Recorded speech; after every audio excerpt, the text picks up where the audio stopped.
হ্যাঁ, বড় নাপাকি যদি আপনার শরীরে থাকে, স্বপ্ন দোষ অথবা স্ত্রী সহবাস, এই দুইটা বাদ দিয়ে বাকি ছোটখাটো আপনার এমনিতেই ওযু নেই, আপনি কোরআন ধরে পড়তে পারবেন। বড় নাপাকি বাদ দিয়ে বাকি ছোটখাটো বিষয় আসলে এমনিতে ওযু নেই, কোনো সমস্যা নেই। কোরআনে কারীম ছাড়া অন্য কারো কাছে যাওয়া যাবে না। কোরআনে কারীম ছাড়া অন্য কারো কাছে যাওয়া যাবে না। কোন বাবা কোন জীবনী দিয়েছে এটা পড়ো, কিসের জীবনী? এই পৃথিবীতে পড়তে হলে কোরআনের কোন আয়াত নিয়ে চিন্তা ভাবনা করে পড়া দরকার। ইসলাম জেনে ফেলবে। কি দেওয়া লাগবে বলেন তো? প্রশ্ন আসতে পারে, কোরআন দেবেন কি করে, ওর তো ওযু নেই। এই প্রশ্ন বিশেষ করে বাংলাদেশে আসে।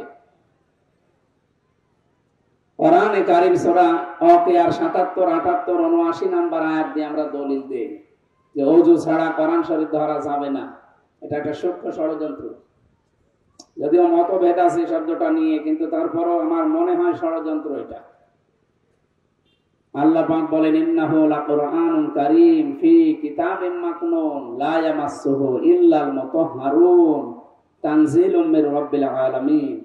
এটা একটা সম্মানিত কোরআন, পবিত্র ফেরেশতারা ছাড়া কেউ এটা স্পর্শ করে না। এটা সুরক্ষিত করা আছে সংরক্ষিত জায়গা। মহান রব্বুল ইজ্জাত ওয়াল জালালের পক্ষ থেকে এটা নাযিল হয়েছে। এই যে কথাগুলো বললাম, এর ভেতরে ওযু ছাড়া ধরা যাবে না এই শব্দ আছে? বলেন। এটা ক্লাস চলছে, 45 মিনিট ক্লাস হবে। একেবারে ছাত্র ছাত্রীদের মতো জমে থাকবে, জবাব দেবেন বুঝে শুনে। এই যে শব্দগুলো বললাম বাংলা, এর ভেতরে ওযু ছাড়া ধরা যাবে না এরকম কথা আছে? কে এই ফতোয়া বের করেছে আমরা জানি না। আপনি অন্যান্য দেশে যারা আছে দেখবেন এই মানুষগুলো তাদের ধর্মীয় গ্রন্থ, যদিও বিশেষ করে হিন্দুটা বাদ দিয়ে, হিন্দু ধর্ম বাদ দিয়ে অন্যান্য ধর্মগ্রন্থে আমি দেখেছি, বিশেষ করে খ্রিস্টান, বৌদ্ধ, ইহুদি, এই মানুষগুলোর সাথে বাইরের দেশে যাওয়ার পরে মিশে দেখেছি এরা এদের ধর্মীয় গ্রন্থগুলো এত চর্চা করে, এত বেশি পড়ে। আমরা যদি ধর্মীয় গ্রন্থকে ওই হিসাবে পড়তাম, এদেশের শিরিক বেদাত এমনি বন্ধ হয়ে যেত। আজকের এই দিনে আহ্বান জানাচ্ছি, আগামী বছর যদি এই ময়দানে আবার এই অনুষ্ঠান হয়, একটা বছর সময় পাবেন। আজকে থেকে কড়া সিদ্ধান্ত নিয়ে বাড়ি যাবেন। প্রতিদিন 2-3 আয়াত করে আমি আরবি পড়ার পরে নিচের বাংলাটা আর ব্যাখ্যাটা পড়বো সারাদিন 24 ঘন্টার ভেতরে। আপনি একটা বছরের ভেতরে রাখেন, পড়াটা শেষ হয়ে যাবে। আমি গ্যারান্টি দিতে পারি আপনাকে জীবনেও কেউ আর বেঁচে থাকা অবস্থায় শিরিক বেদাত করাতে পারবে না ইনশাআল্লাহ। এর ভেতরে শুধু বাংলা অর্থ পড়লে এটা পেয়ে যাবে। ব্যাখ্যা বিশ্লেষণ যদি বুঝে বুঝে পড়েন, আপনি তো সময় সোহাগা হয়ে যাবে। আশা করছি আগামী বছর এই দিন আসার আগে পুরাটা যেন আমরা প্রত্যেকে অন্তত যারা পড়তে পারি, যারা পারি না শিখে যেন পুরাটা শেষ করার তৌফিক আল্লাহ দান করুন।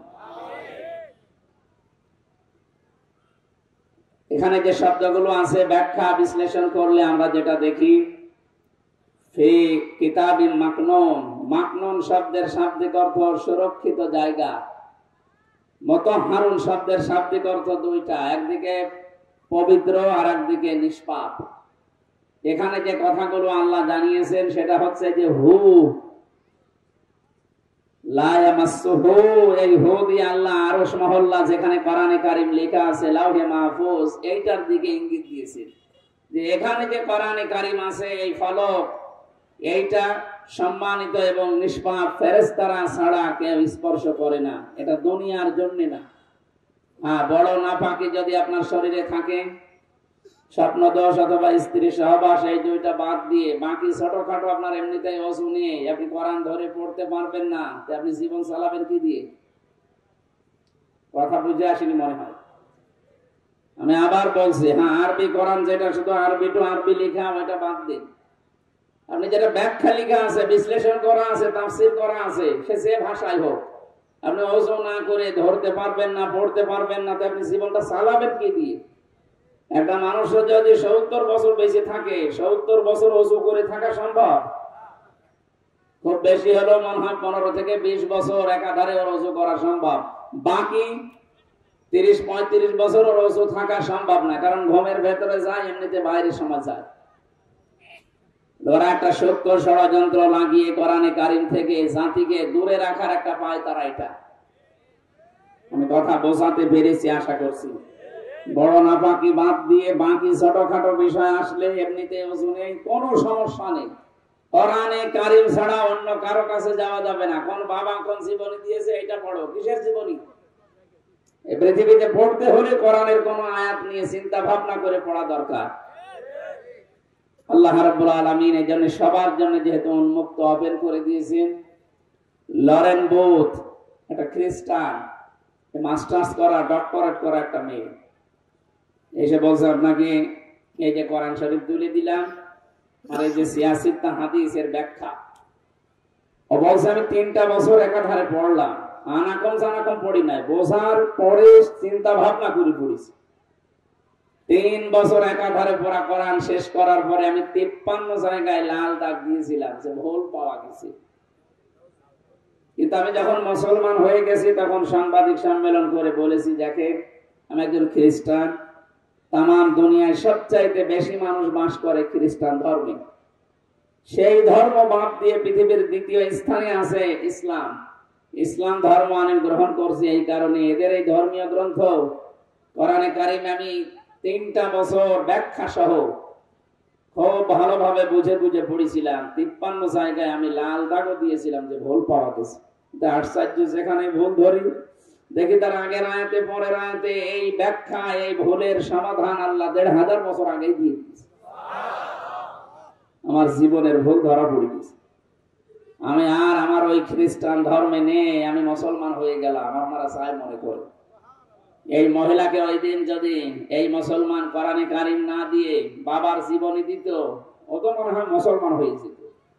বাবার জীবন পড়তো আর দেখতো বাবা হুক্কা খায়। কথা বলছে না, বেশি বলে ফেললাম? এরকম বাবা দেশে ছিল না? তাকে জোর করে মুসলিম জাতির পিতা, জাতির পিতা এই শব্দটা লাগিয়ে কলঙ্কিত করা হয়েছে। তার সম্মান আরো কমে গেছে, কারণ আল্লাহর ঘোষণা দেওয়া এই শব্দটা আপনি ভাগ করলেন কোন কারণে? আমেরিকার আর একটা স্টাইলে বাংলাদেশ সহ এই শব্দটা বিকৃত করার চেষ্টায় আছে। ওরা বলছে না, একজন জাতির পিতা আর হবে না, আমেরিকায় যেহেতু 10-12 জন আছে, এদেশে দরকার 20 জনকে বানাবো। এটা আর একটা ষড়যন্ত্র। মিল্লাতা আবিকুম ইব্রাহিম, এখানে আল্লাহ কম দিয়েছে।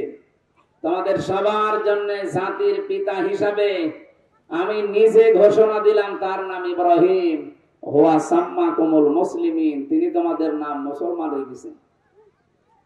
মুসলমান দাবি করার পরেও যদি এই শব্দটা নিয়ে কেউ ভাগাভাগি করেন, তাহলে কোরআনের আয়াত আপনি ভাগাভাগি করতে পারবেন?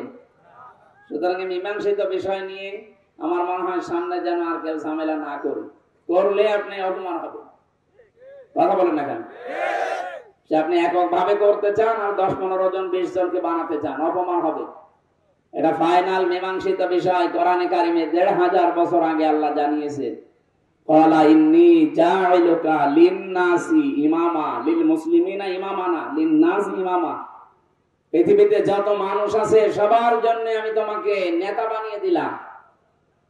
এই শব্দের ব্যাখ্যায় আমি পড়েছি, হযরত ইব্রাহিম সঙ্গে সঙ্গে বলেছিলেন, মাবুদ নেতৃত্ব দেওয়া যাবে, গুণাবলী শুধু আমাকেই দিলে, পাওলা মিন যুররিয়াতি, আমার সন্তানাদি যারা কিয়ামত পর্যন্ত আসবে এরা নেতা হতে পারবে না, এরা নেতৃত্ব দিতে পারবে না। আল্লাহ রাব্বুল আলামিন সাথে সাথে জবাব দিয়েছেন, ক্বালা লা ইয়ানালু আহদিজ যালিমিন। হে ইব্রাহিম, তোমার সন্তান আদি কিয়ামত পর্যন্ত যারা আসবে, আহল আওলাদ, এরা নেতা হতে পারবে, নেতৃত্ব দিতে পারবে, কিন্তু যদি কেউ জালেম হয় তাদের জন্য আল্লাহর কোনো অঙ্গীকার নেই। ফিজিলালিল কোরআনে সাইয়্যিদ কুতুব লিখেছেন, জালেমদের জন্য নেতা হওয়া হারাম, অবৈধ। কথা বলেন না কেন? কারণ জালেমদের যে সমস্ত দুর্বিসন্ধি গুলো আছে, আমি 7টা পেয়েছি জালেমদের বড় বড় কাজ। একটা হচ্ছে তারা আল্লাহর বিধিবিধান পাল্টিয়ে ফেলে। হাজার হাজার বছর আগে হযরত লূত আলাইহিস সালামের জামানায় ওই দেশে যারা দায়িত্বে ছিল, বিশেষ করে যারা নেতা গোছের মানুষ, তারা প্রত্যেকেই ছিল